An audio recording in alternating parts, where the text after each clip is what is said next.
Magandang araw po, welcome po sa aking channel, Nov9 TV. Patalasasan po, meron po ba kayong mga properties na napapabayaan or non-performing assets? Plan nyo ibenta, pero wala kayong oras sa pagbenta nito. Kung ito'y pagkakatiwala nyo po sa amin, tawag lang po kayo sa aking numero, usap po tayo, gawin ko po ng video for free. Yes, libre po, wala po kayong babayaran. Tutulungan pa namin kayong mabenta ang inyong property.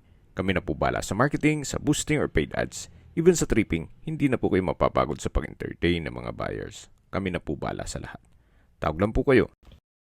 Nandito po tayo ngayon sa Silang Cavite kung saan meron po tayong bagong video presentation.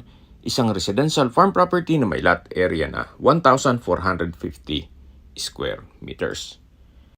Ito po'y titulado, buhay po ang may-ari kaya wala po kayong magiging problema sa documentation o sa transfer ng title. Mula po Barangay Road, ito po'y second lot. Kaya napakatahimik po ng lugar, sariwa ang hangin, at malamig po ang klima. Ito po'y nasa mataas na lugar. Ang estimated elevation above sea level ay 1,355 feet. Marami po kayong pwedeng i-project dito. Pwede po gawing resort o events place at pwedeng gawing staycation business. Kung ayaw magnegosyo, pwede na rin po ito para sa inyong retirement. Tunghayin niyo po itong napagandang property at patag na patag po ang lupa, kaya usable po lahat. Wala pong masasayang. May access na rin po dito ng tubig, kuryente at internet provider. Gawa ng marami na rin pong mga bahay dito sa paligid. Sa ngayon po, hindi natin maiikot gawa ng medyo mataas po ang damo. Pero gagawin ko po ulit to ng panibagong video presentation once na matabasa na po ito. Habang pinagmamasdan niyo po itong lupaing binebenta, pag-usapan na natin ang distance, location at travel time. Mula po sa Tagaytay, Santa Rosa Road, ang distance is 5.7 kilometers at ang travel time is 13 minutes. Mula naman po sa Tagaytay Flower Market, ang distance is 7.5 kilometers at ang travel time is 17 minutes.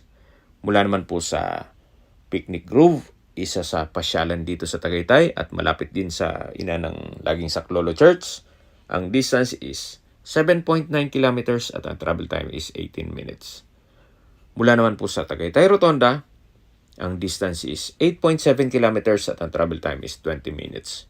Sa Tagaytay Rotonda po ay kompleto na rin gaya ng malls, hotels, restaurants, banks, schools, church at hospital. Yan po yung lagi kong binabanggit sa aking video na dapat nyo i-consider sa paghahanap ng property, yung meron pong malapit na hospital. Hindi ko naman po sinasabing sakitin kayo. Yan naman po ay for emergency purpose lang naman. At mula naman po sa Calac Silang East Interchange, ang distance is 8.2 kilometers at ang travel time is 20 minutes. Ang Calax po ay connecting South Luzon Expressway o SLEX, Skyway, all the way to North Luzon Expressway at ibang parte ng Metro Manila. Kaya mula Manila, papunta dito sa property, mapapabilis na po ang biyahe. Mula naman po sa Manila at sa airport, ang distance is 52.9 kilometers at ang travel time is 1 hour and 29 minutes. Kasama na ang traffic. Sa mga nag-skip po ng video, ito pong property ay nasa Silang Cavite at may lot area na 1,450 square meters. Ito po ay titulado at second lot mula Barangay Road. Binebenta po ito ni owner sa halagang 7,000 pesos per square meter. Kung may mga katanungan po kayo, tawag lang po kayo sa aking numero. Sa mga nagtatanong naman po ng aming Facebook, meron po aming Facebook page na Nov9 TV at Facebook Real Video. Meron din pong TikTok at Instagram. May ibang YouTube channel po kami, the Nov9 TV channel, Nov9 TV Listings, Nov9 TV On The Spot, Nov9 TV Updates,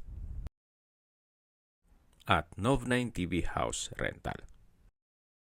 Sana po naibigyan nyo ang video presentation. Paki-like and subscribe na lang po sa aking channel para ma-update din po kayo sa aking future listings.